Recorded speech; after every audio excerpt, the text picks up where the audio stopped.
Hey there. In this video, I'm going to show you how to create an event. And so right from this location here, you can go ahead and click on Take Me on Create Event.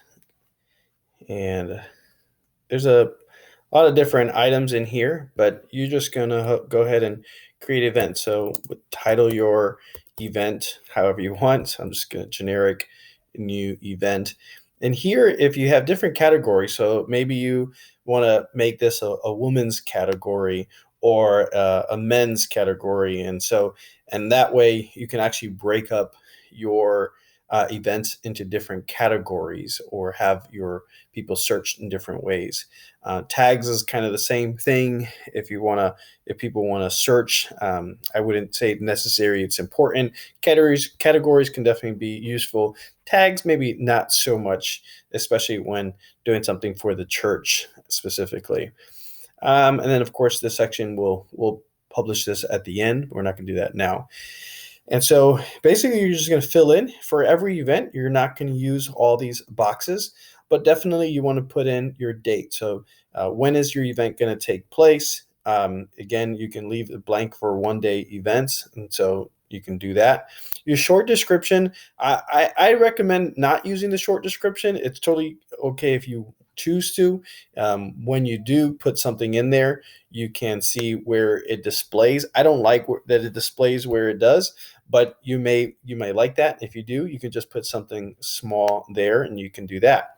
And then what time you're going to do that. So maybe it's going to start at 10:30 and maybe end at 12:30 p.m. And you can do that format there.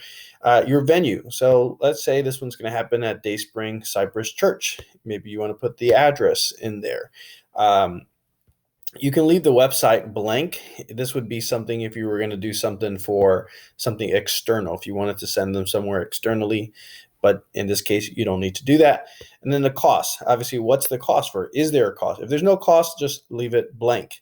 If there's a deposit, if you add a deposit, this amount will be used for payment. So if it's $30 and it's a $5 deposit, they're only going to be charged $5. So just an FYI on that.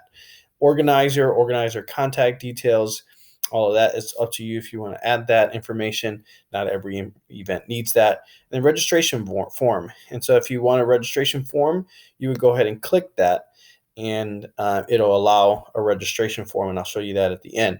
Places available, basically it's how many spots are available. So if you have an event that only can require 50 spots, then you can put that. So whatever number you want on here.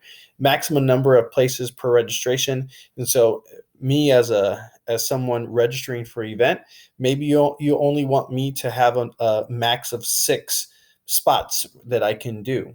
So you would put that. If it's open, you just leave it blank. Registration cutoff. So if your event is September 15th, maybe your cutoff is a date before that. Maybe you need it to cut off by September 12th. So you would put that there. If you don't have a cutoff, then you don't need to worry about that. Payment, you can link to the payment after registration.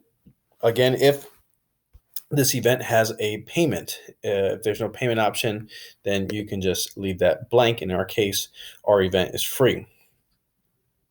If you want to redirect them somewhere else, maybe you had a page that you want them to fill out information. Maybe you have a page to just thank them, whatever. You can use this area here to do that. You would put the URL in there. If you don't want that, then you just leave that blank. And then you want to upload an event image. There's going to be 2 places that you're going to put an image. This is one of them. And so let's just say that, we're going to use this image here.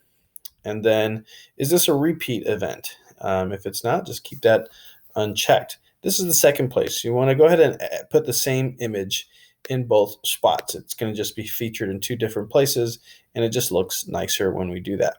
Your bulk of your information is going to be right in here.